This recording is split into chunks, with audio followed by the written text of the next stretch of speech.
Congratulations sa ating mga Pilipino na nakauwi na dito sa ating bansa matapos silang makulong ng ilang buwan doon sa Russia dahil sa mga problema nila ukol sa immigration violation.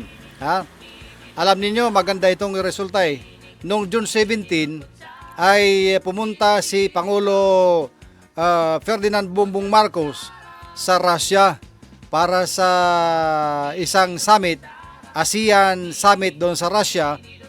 Sa pagpupulong ito ng mga ASEAN member countries, ang ASEAN ay Association of Southeast Asian Nation, ASEAN.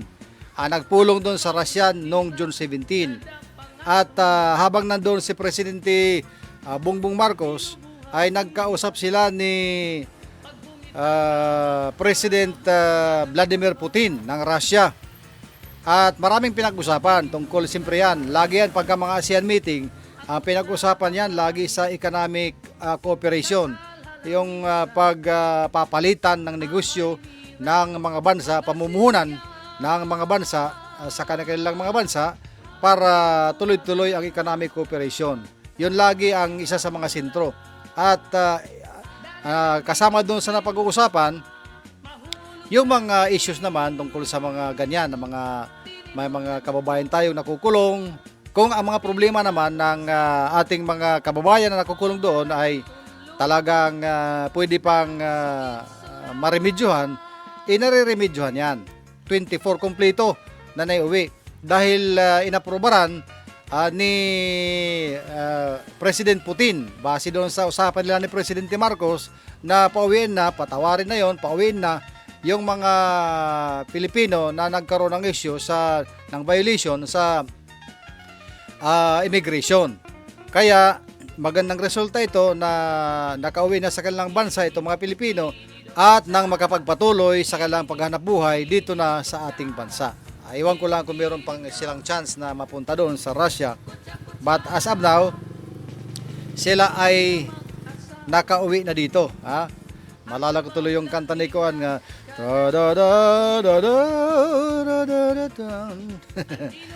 kaya itong ating mga kababayan ay kasamang kanilang pamilya ay talagang naglaking pagpasalamat ito at sila ay nakauwi pabalik dito sa ating bansa at mamuhay na uli ng tahimik kaysa sa doon nakakulong sila. Mabuti naman hindi sila nakasuhan, hindi sila na-convict at dumating ang pagkakataon na bubisita si Presidente Bongbong Marcos na pag-usapan, naihirit na pauwi na lang, kaya nangyari nga naiuwi yung 24 Filipinos mula sa Russia. Nandito na ngayon sila sa bansang Pilipinas. Magpakabait kayo dito sa bansa. Huwag kayong sasalid dyan sa mga kalukuhan sa politiko at politika. Magnegosyo na lang. Kung merong puhunan, magnegosyo. Basta't maghanap buhay ng maayos. Kahit nandito ka lang sa Pilipinas, mabubuhay ka rin ng maayos. Huwag lang sasali sa mga kaguluhan na mga makakasira sa buhay. Lalong-lalo na itong sa politika, nakaw ang pagkagulo-gulo. Kaya sa politika daw, walang permanenteng kaaway, walang permanenteng kaibigan. Ang permanente lang yung buhay-buhay.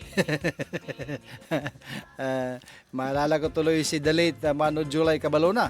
Sabi niya sa politika, sabi niya sa waray-waray sa broadcast sa amin, sabi niya, politika, waray permanente nga sangkay, waray permanente nga kaaway, ang permanente lang ang buhay-buhay.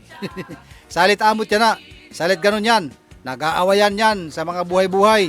Ay kung walang buhay-buhay ang pagpupolitika, bakit kaya sila nananatili sa mga pwesto na yan? Bakit kaya sila nag-aagawan na makapwesto? Bakit nag-aagawan na silang manalo? Lahat yan dahil sa sinasabing buhay-buhay. Power and money. Yan lagi yan. Kaya wag na kayong magtaka. Kaya wag na kayong sasali. Ay, magulo na yan. Sila pagdating ng panahon, sila nag-aaway-away. O tingnan mo yan ngayon. Bangayan ng bangayan. Lahat ng yan, ng mga nakikipagbangayan ay gusto rin na sila ang makaupo. Habang yung nakaupo, ay talagang didipinsa yan na wag silang tumayo. kayo dyan na nakaupo. Didipinsa yan na hindi sila tumayo. na lagi lang sila nakaupo. Habang yung nakatayo, gusto nila sila nang umupo dyan. Kaya tuloy-tuloy lang ang bangayan. Kanya-kanyang teknik. Kahit nga mga pinagbabawal na teknik, ginagamit na rin. Alam ba ninyo yung mga pinagbabawal na teknik? Yung mga nangyayari ngayon. Teknik ng teknik.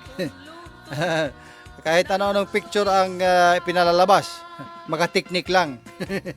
Kaya sabi ko sa mga Pilipino na yan na nakabalik na sa ating bansa, ay kung may naipon kayong puhunan, kung may assistance ang gobyerno, maghanap buhay na lang ng maayos, ng maging matiwasay ang pamumuhay balik dito sa ating bansa. At congratulations sa inyo dahil sa ginawa yan ng PBBM, kayo nakauwi na. At huwag natin kakalimutan yan na kung hindi dahil sa presidente na nakipag-usap na president to president na usapan, ay malamang nandoon pa rin kayo sa Russia nakakulong hanggang ngayon.